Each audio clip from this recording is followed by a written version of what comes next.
Bonsoir à tous. Je suis Ibrahima Sori Chérif, juriste en droit social et en relations professionnelles. Aujourd'hui, je vais vous présenter un guide. C'est le droit du travail dans le secteur minier en Guinée. Mon équipe et moi, nous avons jugé nécessaire de démocratiser le droit parce que nous estimons quand même que le droit ne doit pas être seulement le privilège des juristes. Il y a des ouvriers, il y a des cadres quand même qui n'arrivent pas à comprendre le sens réel du droit du travail dans le secteur minier. Et faisant qu'il y a trop de litiges et trop de conflits dans les zones minières. Nous avons constaté entre 2021 et 2023, plus de 450 licenciements ont été jugés illégaux par le tribunal de travail. Et près de 7 cas sur 10, le droit n'a pas été appliqué ou les règles de procédure ont été bafouées.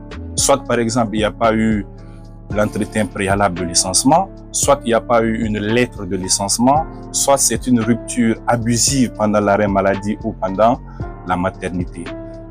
C'est pourquoi nous avons mis en place un comité de pilotage qui a élaboré ce guide basé sur la nouvelle convention des mines et carrières industrie de 2025, d'ailleurs qui va rentrer en vigueur à partir du 1er août, sur le Code du travail de 2014, sur les standards internationaux, notamment celui de l'OIT, sur des cas pratiques concrets sur le terrain, mais aussi sur la jurisprudence récente guinéenne et sur la jurisprudence française, mais aussi sur la doctrine française et sur la doctrine guinéenne.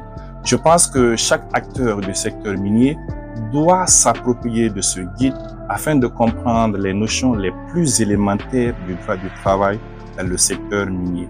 Dans ce guide, nous abordons plus de 24 fiches thématiques, autrement dit 24 thèmes.